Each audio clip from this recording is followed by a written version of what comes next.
Morning dear friends, और आप सभी को हमारे उद्धारकर्ता प्रभु यीशु मसीह के नाम से जय मसीह की। आज के मनन में पवित्र बाइबल से पहला पत्रस की पत्री अध्याय 5 उसके 10 वचन में लिखा है, अब परमेश्वर जो सारे अनुग्रह का दाता है, जिसने तुम्हें मसीह में अपनी अनंत महिमा के लिए बुलाया और तुम्हारे थोड़ी देर तक दुख उठाने के बाद आप ही तुम्हें सिद्ध और स्थिर और बलवंत करेगा। ओ प्रभु का धन्यवाद हो। धन्यवाद के योग्य परमेश्वर को हम कोटि कोटि धन्यवाद करते हैं, जिसने कहा है कि तुम्हारे थोड़ी देर तक दुख उठाने के बाद आप ही तुम्हें सिद्ध स्थिर और बलवंत करेगा, जिसने तुम्हें मसीह में अपनी अनंत महिमा के लिए बुलाया है। परमेश्वर जो सारे अनुग्रह का दाता है। मेरे प्यारे श्रोताओं, कब तक ये जो तूफान और आंधी और त्रासदियां हमारे जीवन में आती है, वो कब तक टिकेगा? कब तक हमारे जीवन में त्रासदियां टिकेगा? कब तक तूफान हमारे जीवन में टिकेगा? आइए इस संदर्भ में से, इस वचन में से प्रभु जो बातें हमको सिखाना चाहते हैं, वही बातों को भली भांति सीखने के लिए, समझने के लिए और वचन के अनुसार जीवन को व्यतीत करने के लिए आइए थोड़ी देर जिसके कान हैं वह परमेश्वर के पवित्र वचन को सुने।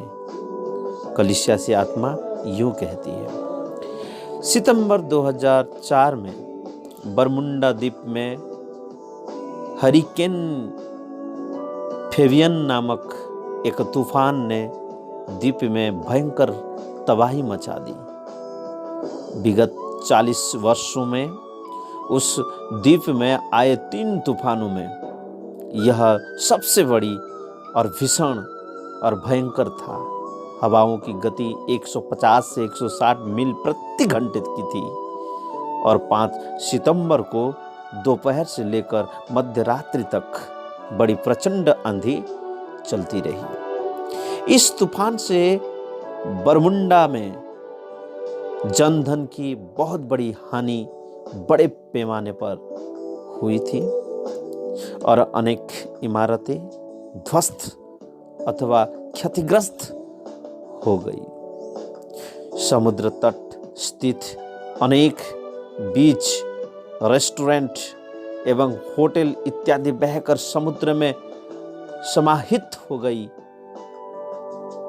और बहुत ही बड़ी धन जन की नुकसान हुई। मेरे आजीजों, बहुत बड़ी धन जन की नुकसान हुई।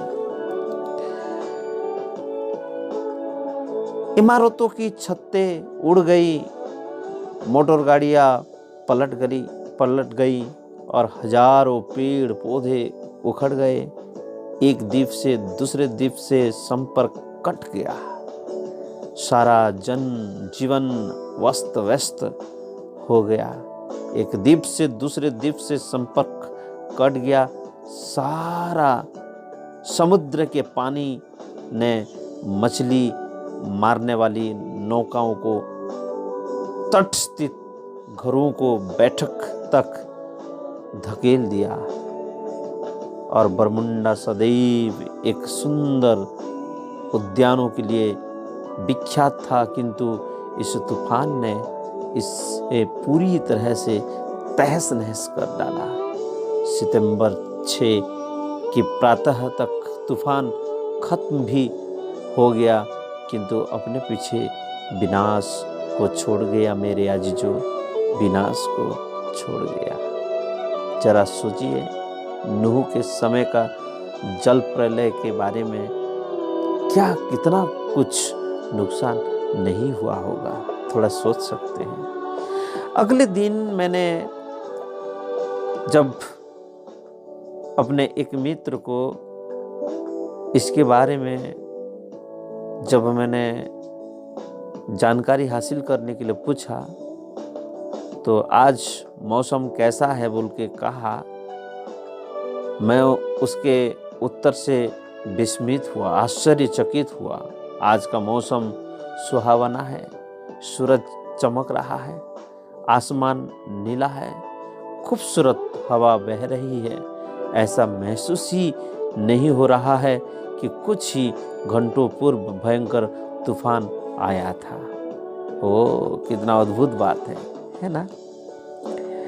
मेरे प्यारे परमेश्वर के लोग, जब ये बात को मैं सुनता हूँ और उनसे इस बातों को सुन करके आश्चर्यचकित होता हूँ, तब मुझे प्रभु ये वचन से मुझे याद दिलाते हैं कि अब परमेश्वर जो सारे अनुग्रह का दाता है, जिसने तुम्हें मसीह में अपनी अनंत महिमा के लिए बुलाया है, तुम्हारे थोड़ी देर तक का दुख उठाने के बाद आप ही तुम्हें सिद्ध, स्थिर और बलवंत करेगा।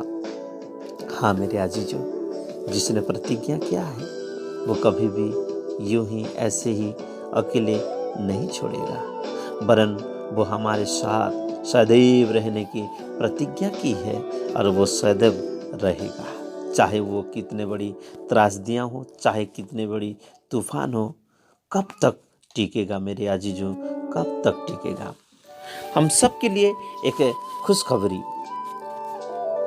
तूफान हमेशा तक नहीं टिकता है। याद रखें, तूफान या आंधी या त्रासदियाँ या कोई भी किसी भी प्रकार की बीमारियाँ या कोई भी किसी भी प्रकार की सतावट, निंदा, अपमान, अभाव, कष्ट, दुख, मुसीबत, यह हमेशा तक नहीं टिकता है मेरे आजीजों, यह हमेशा तक नहीं टिकता है।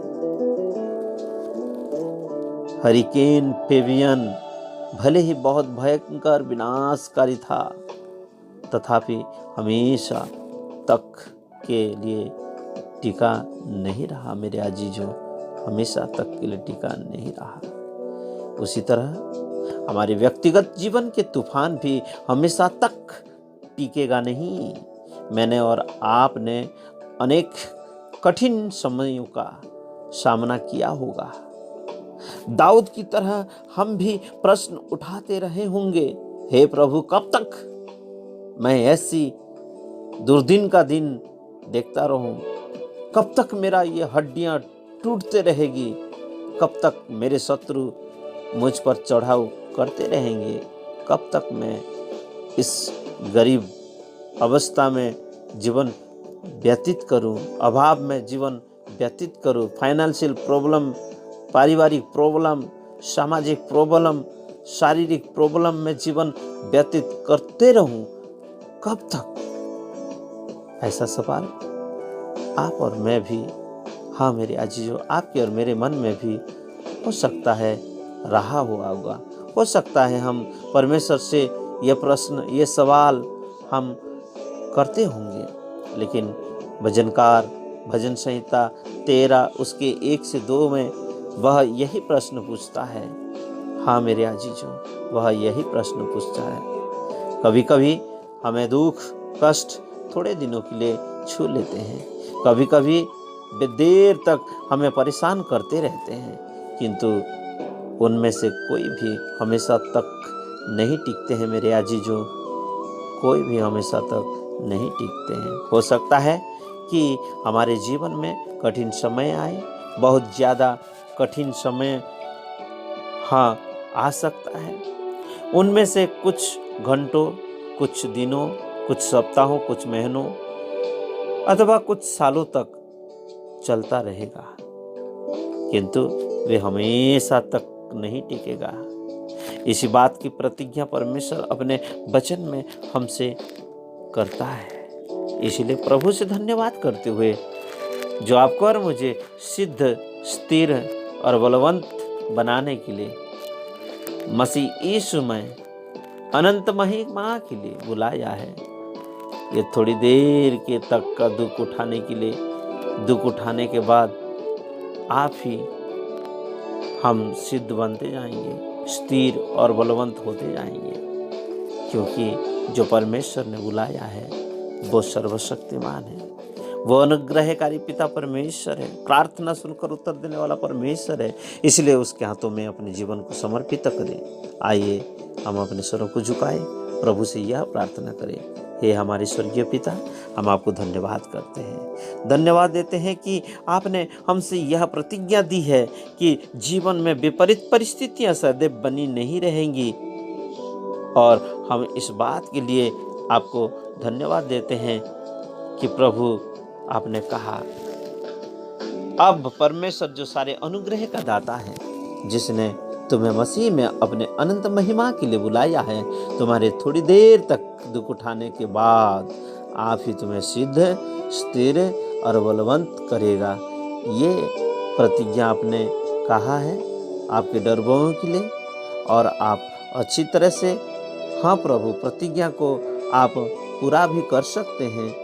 ये भी आप सामर्थ्य परमेश्वर है प्रभु। इसीलिए मैं और मेरे इन प्यारे भाई बहनों को जो तेरे उपस्थिति में बैठकर तेरे वचन को हम सुन रहे हैं, हम सभी को आपके वचनों से आशीष दीजिए बोलकर प्रार्थना करते हैं, और प्रार्थना उद्धारकर्ता मसीह यीशु के नाम से मांगते हैं। आमीन और आमीन। God bless you my dear friends. God bless you. God bless you.